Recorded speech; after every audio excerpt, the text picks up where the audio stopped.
There comes a moment in every person's life when they must face the truth about themselves. Some people realize they're terrible at parallel parking.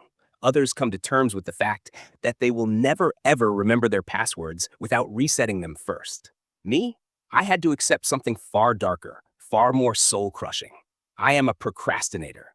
Not just any procrastinator. I'm an elite level, gold medalist, Hall of Fame worthy procrastinator. If there were a procrastination Olympics, I wouldn't even show up for the event until 30 seconds before closing ceremonies, frantically trying to find my shoes. You see, I don't just delay tasks. I engage in an intricate, masterfully crafted ballet of avoidance. The moment I have something important to do, my brain decides that now is the perfect time to reorganize my closet, start learning about the Byzantine Empire, or Google whether giraffes can sneeze. They can, and it's majestic. Some might call this laziness. But no, dear viewer, laziness is when you don't want to do anything. Procrastination is when you desperately want to do the thing, but for some reason, you'd rather do literally anything else first. It's a special kind of self-sabotage, a dance between anxiety, overconfidence, and the misplaced belief that future you will somehow be a responsible adult with their life together. Spoiler alert, future you is just as bad as present you, possibly worse. But why? Why do you do this to yourself?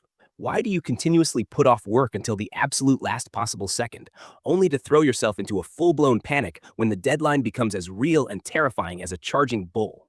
To understand procrastination, we have to look inside the brain of a procrastinator.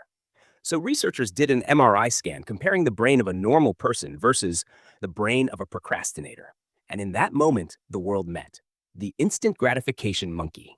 The tiny, chaotic monkey that lives rent-free in your brain, swinging wildly from neuron to neuron, determined to keep you from doing anything remotely productive. Let's get one thing straight.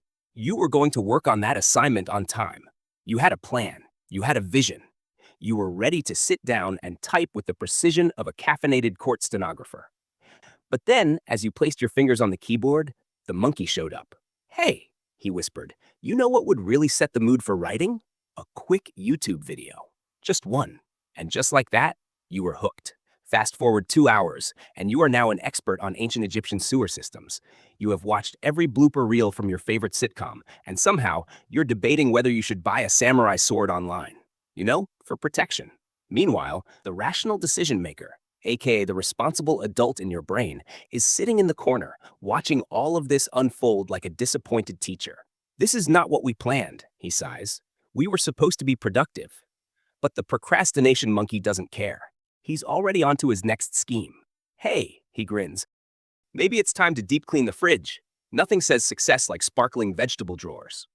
And suddenly you are deep in a decluttering spree, holding expired salad dressing like it personally wronged you. Meanwhile, your assignment is still unwritten, and the deadline is laughing in the distance. The worst part? This cycle never ends. The monkey doesn't just disappear. He lurks, waiting for moments of weakness. But there's something more terrifying, something the monkey himself fears: the panic monster. The panic monster is that terrifying, heart-pounding, stress-inducing beast that only wakes up when things get really bad. He doesn't care about fun or "I work better under pressure." The panic monster only shows up when you're staring down a real consequence. A deadline in 4 hours. A boss asking for that report you forgot existed. An exam tomorrow morning that you haven't studied for. And suddenly, the monkey? He's gone. Poof. Vanished and nowhere to be seen. Because even he knows, when the panic monster is awake, there's no time for fun. It's pure, unfiltered, terror-fueled productivity. The all-nighter begins.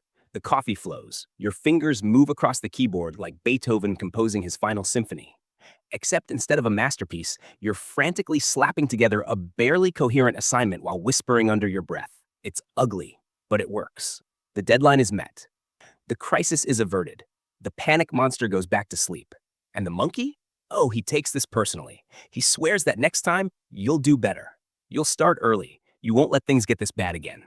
Cut to next time. The monkey's back on his nonsense. The cycle repeats. So how do you stop procrastinating? The truth is, you can't get rid of the monkey. He's part of you, but you can train him. Here's how. 1. Reduce the barrier to entry. The monkey hates overwhelming tasks. If something feels too big, he freaks out. So trick him. Break work into tiny, laughably easy steps. Instead of write a 10-page report, tell yourself, just open a Google Doc. That's it.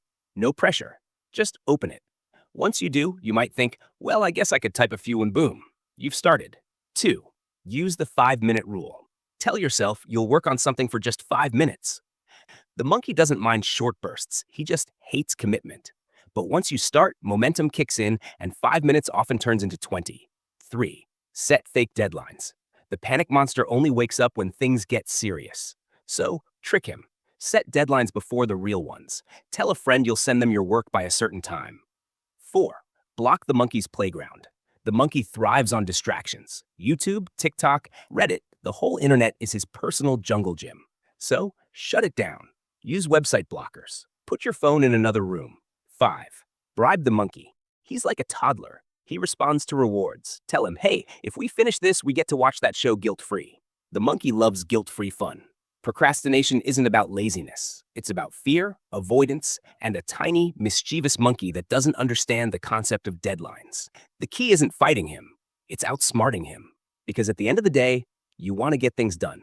You want to be productive. You just have to make it easier for yourself. And if all else fails, just remember, the panic monster is always watching, and he's got zero chill.